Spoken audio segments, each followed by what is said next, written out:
16장 말씀부터 보실게요. 16장 1절 또 여호와의 말씀이 내게 임하여 이르시되 인자야 예루살렘에서 그 가증한 일을 알게 하여 이르기를 하나님께서 예루살렘에 가증한 일을 알게 하라고. 특별히 어떠한 가증한 일인가 한번 물음표를 가지고 한번 말씀을 보세요. 3절을 보시면 이르기를 주 여호와께서 예루살렘에 관하여 이같이 말씀하시되 내 근본과 난 땅은 가나안이요 내 아버지는 아모리 사람이요 내 어머니는 햇사람이라 라고 얘기하고 있어요. 예루살렘의 부모는 가나안과 아모리 사람 이방인이라고. 4절 내가 난 것을 말하건대 하나님이 예루살렘이 어떻게 태어났는가 태생을 말씀하시는데요. 내가 날 때에 내 배꼽줄을 자르지 아니하였고 너를 물로 씻어 정결하게 하지 아니하였고 내게 소금을 뿌리지 아니하였고 너를 강보로 싸지도 아니하였나니 아무도 너를 돌보아 이 중에 한 가지라도 내게 행하여 너를 불쌍히 여긴 자가 없었으므로 내가 나던 날에 내 몸이 천하게 여겨져 내가 들에 버려졌다고 얘기하고 계세요. 이게 무슨 말씀일까요? 아이가 태어났어요. 옆에서 돌보는 사람의 돌봄이 필요하죠. 그렇지 않으면 죽을 수밖에 없어요. 그런데 배꼽도 자르지 않고 탯줄도 자르지 않고 물로 씻지도 않고 옷도 입히지 않고 그냥 밖에 던져져 버림당했다고 지금 이야기하고 있어요. 그런데 6절을 보시면 내가 너의 곁으로 지나갈 때에 버림받은 갓난아기 살려고 발버둥치는 그런 아기를 하나님께서 옆으로 지나갈 때에 내가 피투성이가 되어 발짓하는 것을 보고 내게 이르기를 그 갓난아이에게 이르기를 너는 피투성이라도 살아있으라. 다시 이르기를 너는 피투성이라도 살아있으라 하고 내가 너를 들의 풀같이 많게 하였더니 내가 크게 자라고 심히 아름다우며 유방이 뚜렷하고 내 머리털이 자랐으나 내가 여전히 벌거벗은 알몸이더라 라고 이야기하고 있어요. 누가 키웠다고요? 누가 아름답게 했다고요? 결국은 하나님께서 그렇게 주셔서 기르고 먹이고 입혀서 지금 건장한 사람이 됐다고. 그런데 내가 여전히 벌거벗은 알몸이더라. 이게 무슨 말씀일까요? 예루살렘에 대해서, 예루살렘의 태생에 대해서, 예루살렘의 현재 모습이 아니라 과거에 대해서 지금 말씀하고 있어요. 처음에 예루살렘이 어땠나? 과거로 가보시면 아브라함이죠. 아브라함이 갈대아 우르에서 이방신에 둘러싸여 있고 그러한 열악한 상황 가운데 있어서 그것을 하나님 말씀하세요. 하나님을 모르는 우상신을 섬기는 그곳에서 하나님께서 빼내오셔서 하나님이 먹이고 입히고 기르고 가르치고 그래서 사람의 수가 많아지게 하고 아름답게 되고 건장하게 됐으나 여전히 벌거벗은 알몸. 여전히 완전히 독립하여서 살아가는 그런 존재가 아니라 여전히 벌거벗은 그런 존재다. 이 말은 또 무슨 뜻인가? 8절을 보시면 내가 하나님이 내 곁으로 지나며 보니 내 때가 사랑을 할 만한 때라 내 옷으로 너를 덮어 벌거벗은 것을 가리고 내게 맹세하고 언약하여 너를 내게 속하게 하였느니라. 나 주 여호와의 말이니라. 하나님이 벌거벗은 몸을 곁으로 지나면서 이제 때가 되어서 옷을 입히고 때가 되어서 수치를 가려주시고 때가 되어서 하나님이 맹세하고 언약하여서 이제는 하나님께 속한 그런 사람이 되었다. 이 애굽에서 이스라엘 백성들이 살았던 그때를 벌거벗은 때로 하나님 보고 계시는 거예요. 때가 되어서 이제 하나님이 출애굽시키셔서 하나님이 언약을 주시고 율법을 주시고 하나님의 백성, 하나님의 사람들로 하나님이 만들었다라고 얘기해주고 계세요. 9절을 보시면 내가 물로 내 피를 씻어 없애고 내게 기름을 바르고 수놓은 옷을 입히고 물돼지 가죽신을 신기고 이렇게 여러 가지를 지금 얘기하세요. 그러면서 13절을 보시면 이와 같이 내가 금, 은으로 장식하고 가는 배와 모시와 수놓은 것을 입히고 또 고운 밀가루와 꿀과 기름을 먹음으로 극히 곱고 형통하여 왕후의 지위에 올랐느니라. 14절 내 화려함으로 말미암아 내 명성이 이방인 중에 퍼졌음은 내가 너를 입힌 영화로 내 화려함이 온전함이라. 나 주 여호와의 말이니라. 결국 하나님께서 기르셔서 어디까지 갔냐면 이 명성이 이방인들에게 그리고 은금으로 화려함으로 영광스럽게 누구를 상징하겠어요? 하나님이 무엇을 얘기하고 계시는 것 같으세요?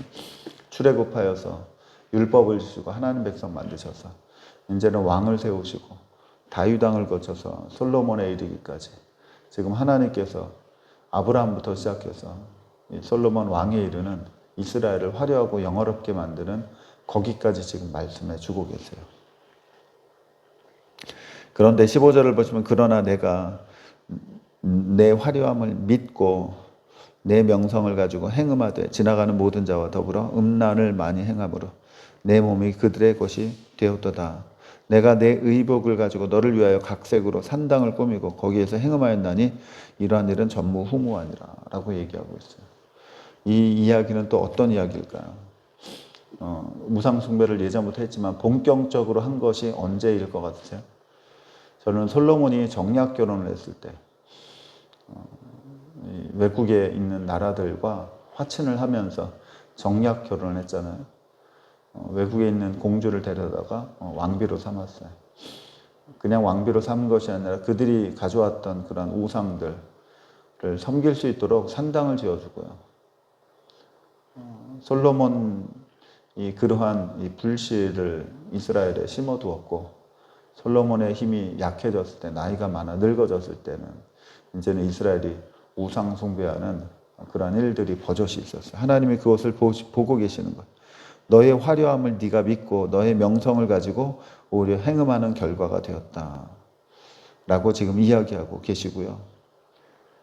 산당을 꾸미고 공식적으로 우상을 숭배하고 있다고 하나님이 지적해 주고 계세요. 그뿐만 아니라 20절을 보시면 또 내가 나를 위하여 낳은 내 자녀를 그들에게 데려가서 드려 제물로 삼아 불살랐느니라. 내가 내 음행을 작은 일로 여겨서 나의 자녀들을 죽여 우상에게 넘겨 불가운데로 지나가게 하였느냐라고 하나님께서 얘기하셔서 이 모든 것이 가증한 일이다 라고 하나님 말씀하고 계시죠. 그래서 35절을 보시면 그러므로 너 음녀야 여호와의 말씀을 들을지어다 라고 얘기하시면서 37절을 보시면 내가 하나님이 너의 즐거워하던 정든 자와 사랑하던 모든 자와 미워하던 모든 자를 모으되 사방에서 모아 너를 대적하게 할 것이요 또 내 벗은 몸을 그 앞에 드러내 그들이 그것을 다 보게 할 것이다 라고 얘기하고 있어요. 그렇게 우상을 좋아하고 우상을 따르던 그 우상을 따르던 그 나라가 오히려 이제는 등을 지어서 이스라엘을 배반하고 배신하고 하는 일을 할 거라고, 그때가 되면 오히려 이제는 너희가 벌거벗은 몸으로 수치를 당할 거라고 얘기해 주고 계세요.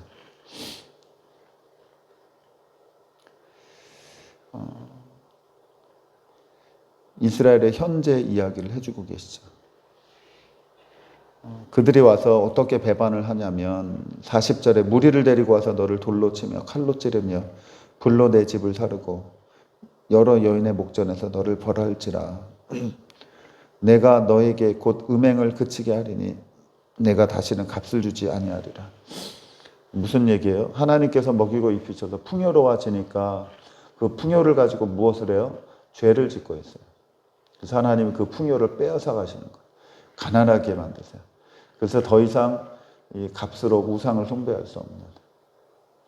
저희도 가만히 보면 어떤 사람이 죄를 짓는 거 보면 여유가 있고 그리고 풍요로움이 있고 시간적인 여유가 있고 이 둘이 결혼해서 단칸방 월세집에서 열심히 살고 아이 키우느라고 열심히 살 때는 다른 생각을 못해요. 죄 질 생각을 못해요. 열심히 사느라고. 근데 나중에 먹고 살만하면 조금 넉넉해지고 풍요로우면 그거 갖고 뭐를 해요? 자꾸 다른 생각을 하는 거예요.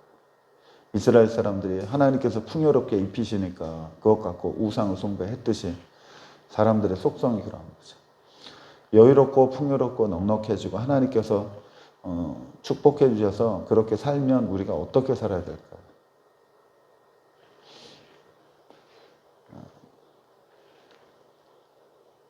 42절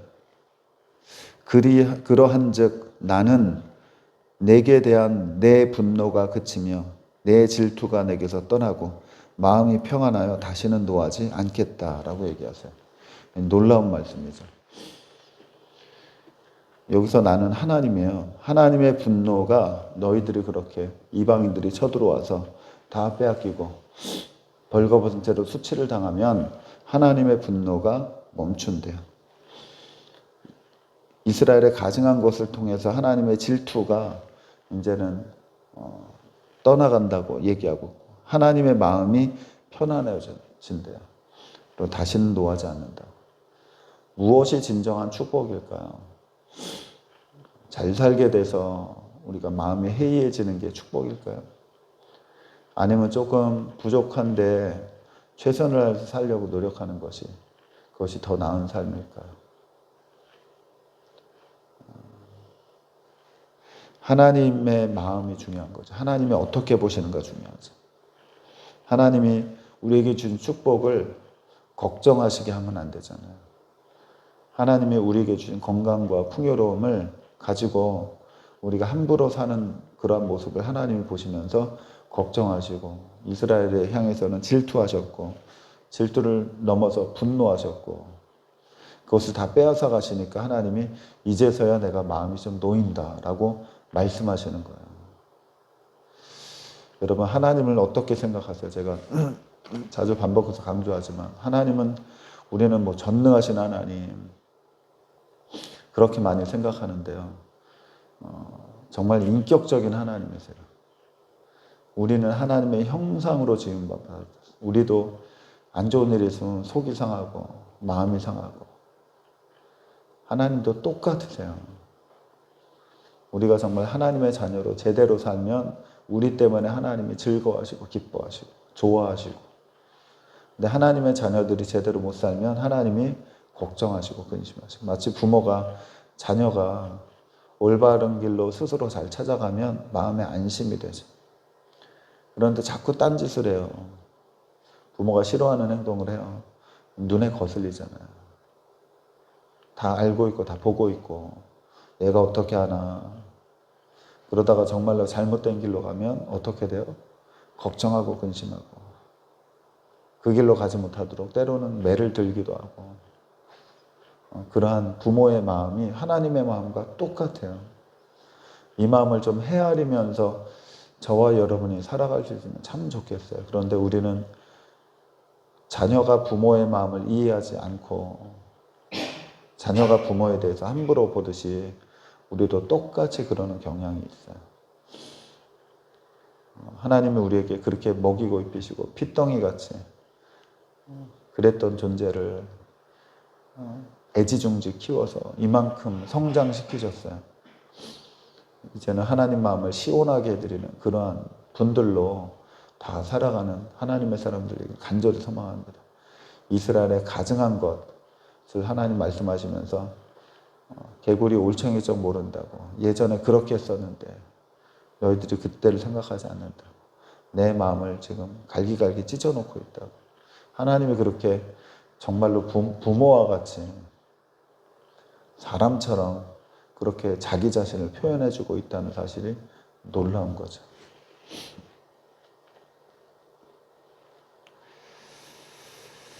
(60절을) 보시면 그러나 내가 너의 어렸을 때에 너와 세운 언약을 기억하고 너와 영원한 언약을 세우리라. 하나님께서 이스라엘을 걱정하고 그래서 재앙을 내리시고 그것으로 끝나신 것이 아니라 하나님이 율법을 주시고 하나님이 언약을 주신 것을 하나님이 스스로 기억하시겠다고 말씀하고 계세요. 그래서 63절에 이는 내가 너의 모든 행한 일을 용서한 후에 내가 기억하고 놀라고 부끄러워서 다시는 입을 열지 못하게 하려 함이니라. 주 여호와. 하나님이 재앙을 주신 이유가 어디 한번 고생해봐라, 골탕 먹이려고 하시는 것이 아니고, 그 과정을 통해서 하나님께 돌아오면 하나님이 다 용서해 주시죠. 다 용서함 받으면 자녀가 어떻게 해요? 아이고, 내가 부모님께 잘못했구나. 내가 참 부끄럽다. 내가 이제 부모님의 자랑스러운 자녀가 돼야지. 그렇게 깨닫게 하시려고 하나님이 이렇게 하신다. 용서해 줄 거라고. 기회는 또 있다고. 하나님이 이렇게 말씀해 주고 계세요. 얼마나 감사한 말씀인지 몰라요.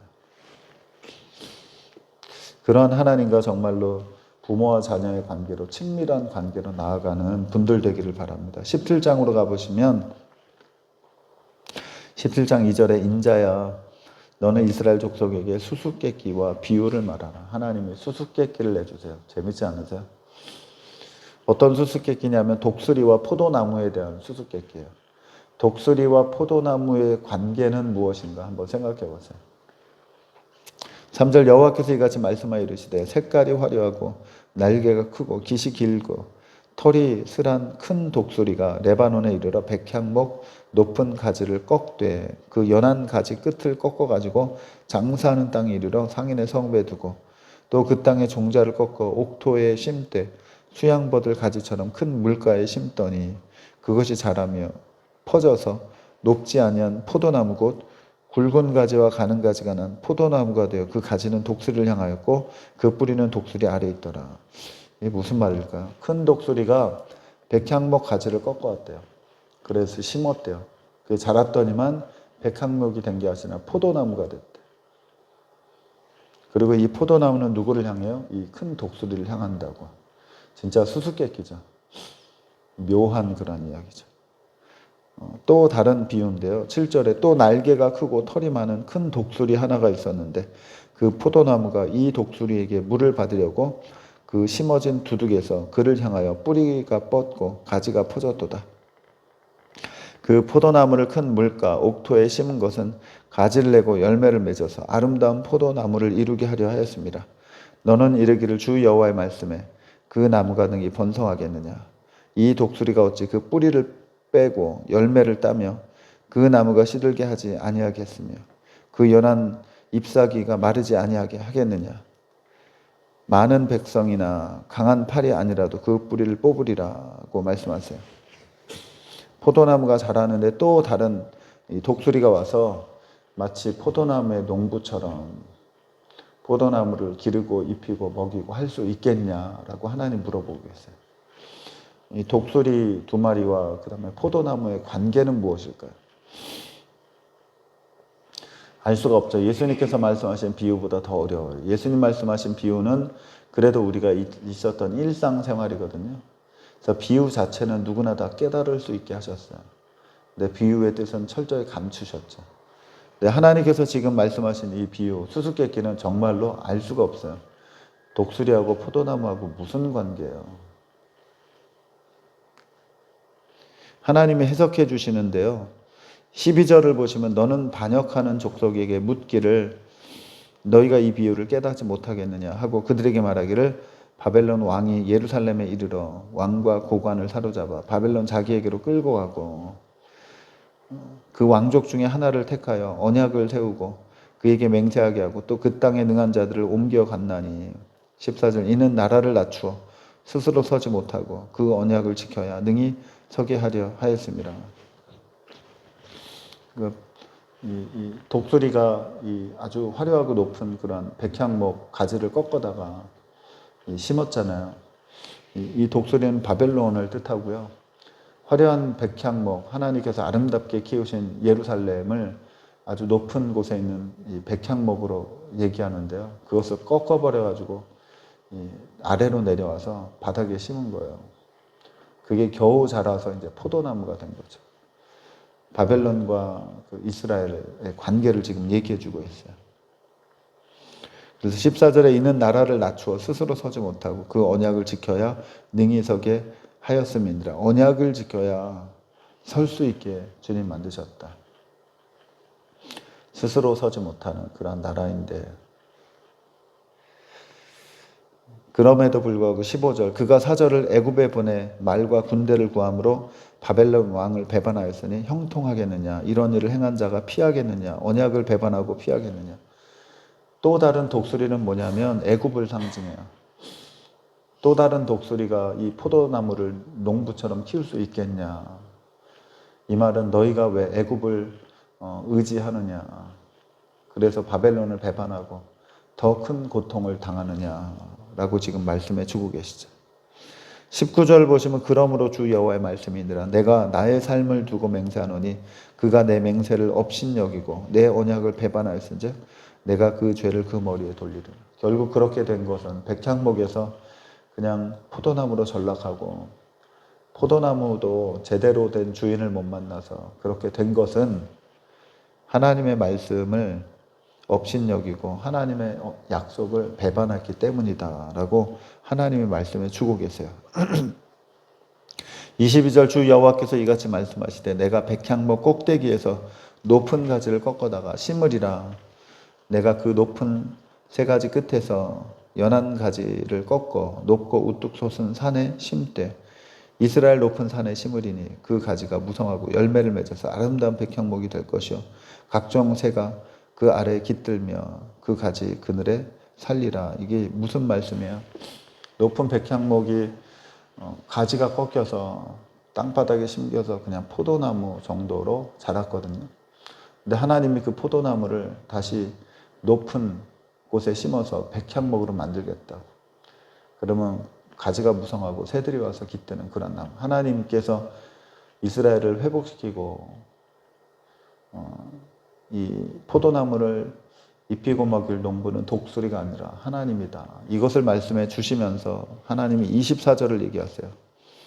들의 모든 나무가 나 여호와는 높은 나무를 낮추고 낮은 나무를 높이며 푸른 나무를 말리고 마른 나무를 무성하게 하는 줄을 누가요? 들의 모든 나무가 알리라. 나 여호와는 말하고 이루느니라. 놀라운 말씀이 담겨 있어요. 하나님의 속성을 얘기하고 있어요. 모든 나무들에게 얘기하라고. 모든 사람들에게 다 알게 하라. 하나님은 어떤 분이에요? 높은 나무를 낮추고 낮은 나무를 높이는 분이다. 마른 나무를 무성하게 하고 무성한 나무를 마르게 하는 분이다. 그리고 하나님은 말하고 실제로 이루시는 분. 말하는 것을 성취하시는 분. 그분이 바로 하나님이다 라고 지금 얘기해 주고 계세요. 하나님의 일을 하나님이 하세요. 그리고 하나님이 높이세요. 바벨론이 그리고 애굽에게 아무리 의지해봤자 소용이 없어요. 저와 여러분의 인생을 하나님께 맡기셨으면 좋겠어요. 하나님께 맡긴다는 건 뭐 하나님 알아서 하세요 그러고 툭 던지는 게 아니라 하나님의 말씀을 믿고 사는 거예요. 하나님의 말씀을 믿은 대로 행하면서 사는 거예요. 내 의지로, 내 생각으로, 내 주장으로 사는 것이 아니라 나의 마음과 생각과 내 전 인격을 하나님의 말씀에 맡겨서 그 말씀대로 살려고 노력하는 삶이 바로 하나님께 맡기는 삶. 그래야 하나님께서 쓰고 싶은 대로 쓸 수 있는 사람. 하나님이 여기 있어 그런데 자꾸 다른 데로 가려고. 하나님이 이것 좀 해줄래? 그런데 잠깐만요 그러고 지금 바빠요 라고 하고. 그런 사람이 아니라 하나님께 완전히 맡기는 거죠. 언제든지 하나님이 편하게 언제든지 하나님을 믿고 맡길 수 있는 사람. 그러려면 내 의지가 아니고요. 말씀에 의해서 살아가는 이것이 훈련이 되어 있으면 하나님 반드시 필요하면 세우시고 아직은 좀 기다려 라고 말씀하시고 하나님의 시간과 하나님의 때에 하나님의 손 안에서 사는 사람들. 그 사람들의 특징은 걱정을 하지 않아요. 오늘 나에게 있는 것으로 족해요. 그리고 현재 모습에 오히려 감사해요. 왜냐하면 내가 주님 손에 있기 때문에 그래요. 근데 주님 손에 있는 것에 대한 마음이 희미해지면 없어지면 바람 불면 불안하죠. 이렇게 되는 거 아니야? 저렇게 되는 거 아니야? 내 생각에 빠져서 아주 복잡한 인생이 돼요. 하나님의 손에 있는 사람들은 단순하게 살아요. 하나님이 하시기 때문에 그래요. 하나님 높이시려면 높이시고 낮추시려면 낮추시고 내가 높은 데도 저하고 낮은 데도 저하고 바울처럼 자족하는 인생을 살겠다. 나는 행복한 사람이라고. 나는 정말로 하나님 앞에 복받은 사람이라고. 어제도 우리가 하나님의 복에 대해서 얘기했는데 하나님이 이미 주셨어요, 복을. 우리가 달라고 해서 얻는 복이 아니에요. 하나님이 다 주셨고요. 내가 그렇게 살아가느냐 살아가지 못하느냐 이 문제더라고요. 우리가 하나님 손에 맡기면 축복된 자녀로 살 수밖에 없고요. 하나님이 하시고 싶은 만큼 하나님이 세우세요. 그런 믿음과 신앙으로 살아가라고 하나님이 이 말씀을 지금 이스라엘에게 주고 계시는 거예요. 18장으로 가보시면 하나님이 또 말씀하시는데 2절에 너희가 이스라엘 땅에 관한 속담에 이르기를 아버지가 신 포도를 먹었으므로 그의 아들의 이가 시다 함은 어찌 됨이냐 이런 속담이 있다고요. 아버지가 신 포도를 먹으면 아주 시잖아요. 입안에서. 그러면 그 신 맛이 아들에게도 느껴진다고. 아들의 이도 시다고. 그러니까 아버지와 아들은 연결되어 있다는 거죠. 이러한 속담을 하나님이 지적하시면서 이게 도대체 어떻게 된 일이냐라고 물으세요. 그러면서 3절에 뒷부분을 보시면 다시는 이 속담을 쓰지 못하게 될 거다라고 하나님 말씀하세요. 그러면서 그 이유를 설명해 주시는데요. 4절에 모든 영혼이 다 내게 속한지라. 아버지와 아들이 연결된 것이 아니라 아버지와 하나님이 연결되어 있고 아들과 하나님이 연결되어 있다. 모든 영혼은 다 하나님께 속해 있다. 아버지의 영혼이 내게 속함같이 그의 아들의 영혼도 내게 속하였나니 범죄하는 그 영혼은 죽으리라 라고 얘기하시면서 하나님이 경우의 수를 얘기하세요. 5절 사람이 만일 의로워서 정의와 공의를 따라 행하며 산 위의 재물을 먹지 아니하며 여러 가지 공의로운 행동을 해요. 그러면 9절에 그 공의로운 사람이 내 율례를 따르며 내 규례를 지켜 진실하게 행할지인데 그는 의인이니 반드시 살리라 주 여호와의 말씀입니다. 그러니까 의로운 사람은 아버지와 상관없이 세상과 상관없이 하나님은 반드시 살려주시겠다고 말씀하세요. 10절 가령 그가 아들을 낳았다 하자 의로운 사람이죠.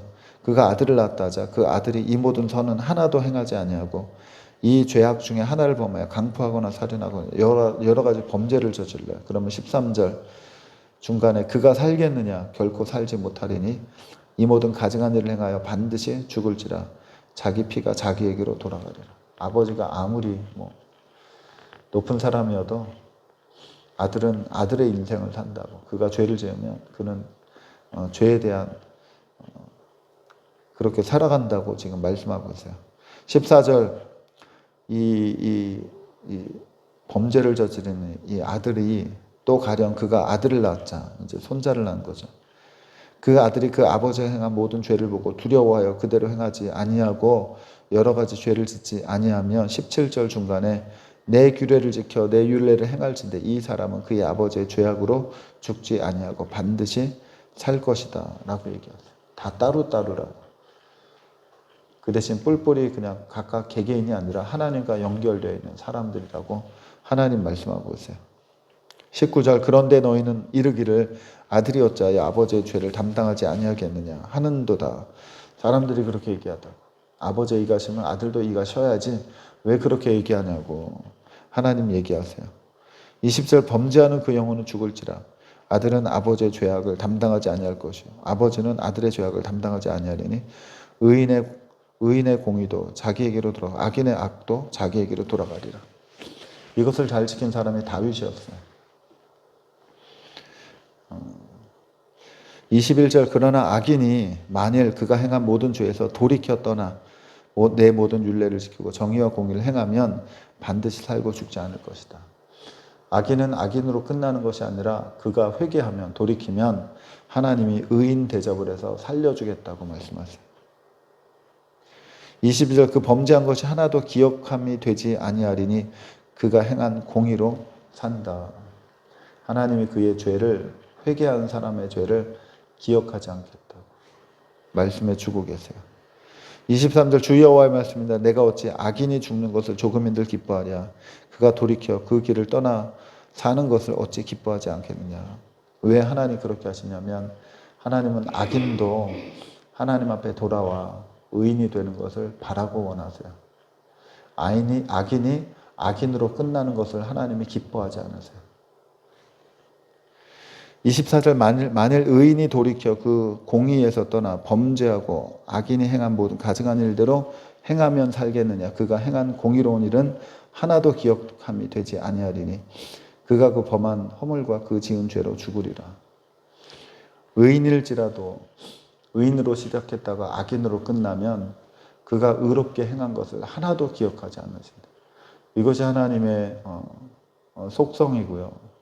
지금도 변치 않는 하나님의 기준이고 하나님의 마음이에요. 그러니까 우리가 예수 믿었다고 구원받았다고 함부로 살면 이 구원을 우리가 온전히 이룰 수가 없어요. 넘어질까 조심하라고 하잖아요. 선줄은 본인이 섰다고 생각하는 사람들에게 언제 넘어질지 모른다고. 끝까지 너희 구원을 이루라고. 하나님이 이렇게 말씀하셨어요. 그런데 25절에 그런데 너희는 이르기를 주의 길이 공평하지 아니하다 하는도다. 이스라엘 족속아 들으라. 내 길이 어찌 공평하지 아니하며 너희 길이 공평하지 아니한 것이 아니냐. 하나님이 불공평하다고 사람들이 얘기하는 거예요. 악인은 악인 대접을 해주셔야지. 실컷 범죄를 저질렀다가 마지막에 돌아서면 의인이라고 받아주시는 건 그 공평한 하나님 맞습니까? 평생 선하게 살다가 잘못된 그 실수로 인해서 잘못된 선택을 했다고 해서 그 사람을 죄인 취급하시면 됩니까? 사람들이 이렇게 하나님에 대해서 공평하지 않다고 얘기하고 있는 거예요. 29절에도 그런데 이스라엘 족속은 스스로 이르기를 주의 길이 공평하지 아니하다 하는도다. 이스라엘 족속아 나의 길이 어찌 공평하지 아니하냐. 너희의 길이 공평하지 아니한 것 아니냐. 네가 잘못된 것 아니냐. 하나님 뭐라고 하시는 30절에 주 여호와의 말씀이니 이스라엘 족속아 내가 너희 각 사람이 행한 대로 심판할지라. 너희는 돌이켜 회개하고 모든 죄에서 떠날지라. 그리한즉 그것이 너희에게 죄악의 걸림돌이 되지 아니하리라. 30절 너희는 너희가 범한 모든 죄악을 버리고 마음과 영을 새롭게 할지라. 이스라엘 족속아 너희가 어찌 죽고자 하느냐. 32절 주 여호와의 말씀이니라. 죽을 자가 죽는 것도 내가 기뻐하지 아니하노니 너희는 스스로 돌이켜 살지어다. 하나님의 바람, 하나님이 원하시는 것이 최종적으로 무엇인가. 하나님은 한 사람이라도 더 구원받기를 원하세요. 그래서 오래 참아주세요. 그런데 우리는 왜 오래 참으시냐고 빨리 와서 이 세상 어떻게 하면 끝쯤내라고 그렇게 불평하는 거예요. 하나님 얘기하시죠. 나는 공평한 하나님이다. 하나님은 우리를 죽이기도 하시고 살리기도 하세요. 근데 우리는 하나님 꼭 살려주세요. 우리 죽이면 안 돼요. 그렇게만 얘기해요. 근데 하나님은 다 하실 수 있어요. 그래도 하나님은 공평하세요. 우리를 죽이셔도 고난 가운데 들어가셔도 하나님은 의로우신 분이세요.